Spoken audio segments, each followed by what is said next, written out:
Assassination Classroom.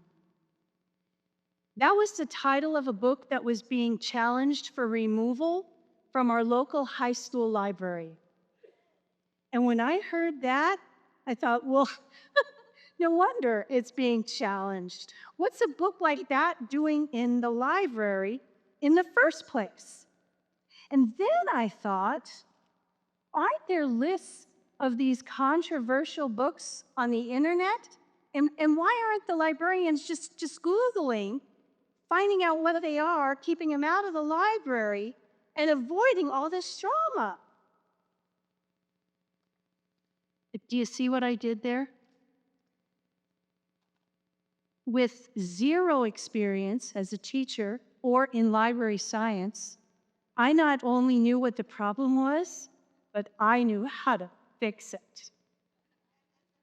That thought should have been a red flag. Because you see, I like to think of myself as being generous, trying to be non-judgmental and open-minded. Well, apparently, I wasn't as open-minded as I thought. I had some opportunity to learn, and fortunately, the local situation gave me the opportunity to do just that. The school board held a meeting. Parents, teachers, community members, students came to share their perspectives on the book.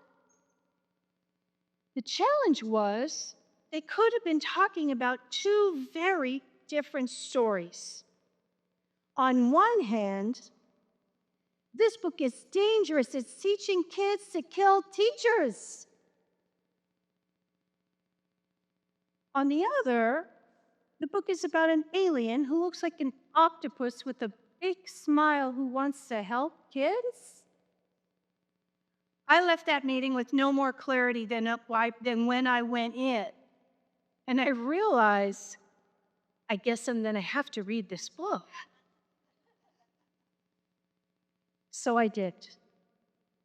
And it shook me.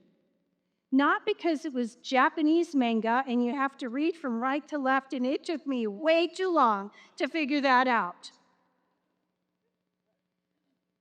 But because I loved it. And I could see why librarians wanted that book available to teenagers. In fact, I'll recommend it to my grandchildren. But more importantly, it shook me because I realized how quickly I had jumped to a very wrong conclusion. That brought me to want to research book bans. And what I found was the best way to address a book challenge is connection. Bringing the community together, reading the book, discussing the book, the pros, the cons. That led a very good friend of mine and I to start the Billings Reads Banned Books Club. Each month we read a ban or challenge title, we get together, we discuss it with curiosity and non-judgment. I learned a lot about libraries and book policy, but what I learned most was about myself. I had judged a situation that I knew nothing about. I judged librarians. Now, I'll give myself a little bit of grace because I'm human, and as a human, I judge. You do too, right? We judge ourselves, we judge others, we judge situations. It's human nature, and in a lot of ways, it keeps us safe. The challenge is it divides us. So what I want to do now is show you one way to move from judgment to curiosity. You might wonder why we have shoes up here. Each pair of shoes represents a different point of view on the topic of book challenges. Now, as I go through this, I'll start with my own, because it's important for me to get grounded in my own point of view and my biases. So right here, these are my shoes. And standing here, I'm very aware that I have two very different ways of looking at this. One is, I am very strong in my belief in freedom to read, and I'm against censorship. I think about all the books that I've read in my lifetime, and many of them were challenged or banned at one time or another. And most of those were assigned to me when I was in school. On the other hand, I'm a grandma, and I worry about what my grandchildren and other kids are being exposed to. These two thoughts are what triggered my initial reaction when I heard the title, Assassination Classroom.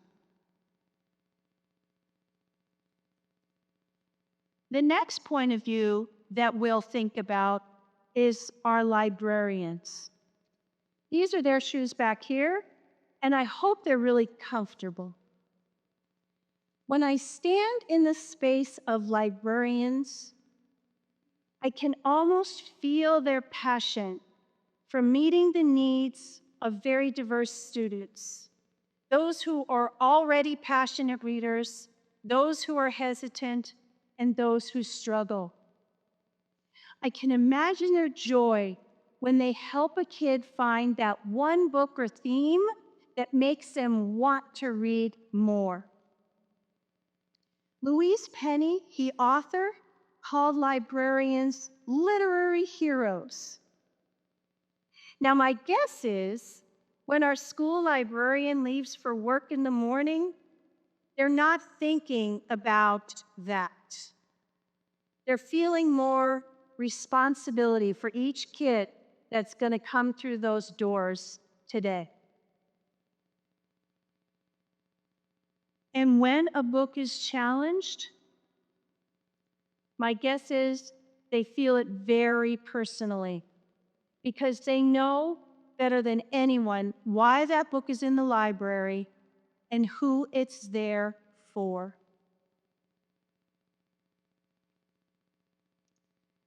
The next perspective is a little bit harder for me because it's the farthest from my own.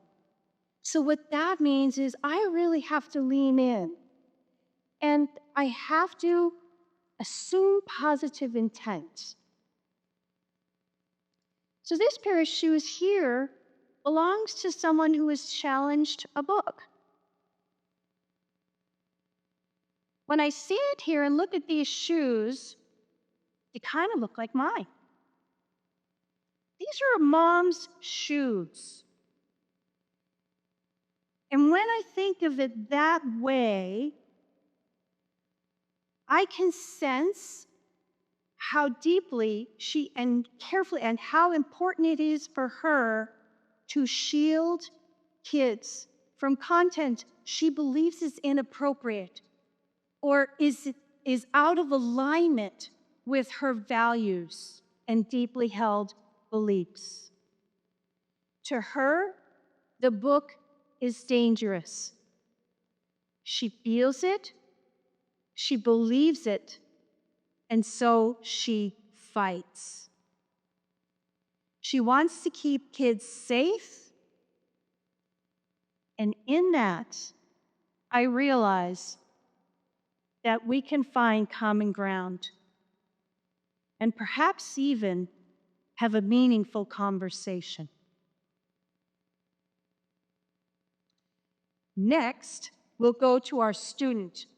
Look at these shoes back here.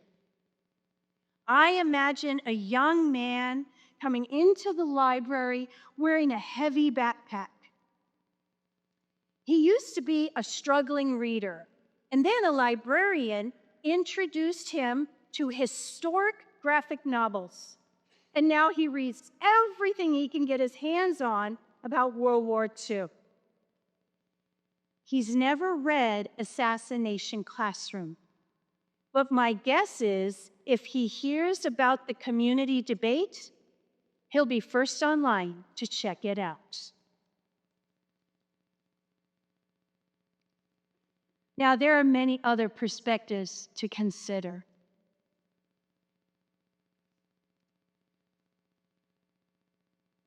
This practice does not mean that you have to agree with every viewpoint or abandon your own. I still have the same beliefs about censorship as I had before, but my opinion is more informed, and I have understanding and empathy of others who are involved in the debates.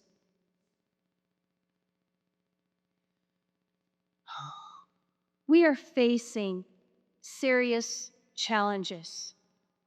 It's my hope that we can do that with more connection and less division. I'll ask you to do two things. The first, the next time you have that kind of thought, I know what needs to happen here. I have the solution. I got this right. They got this wrong.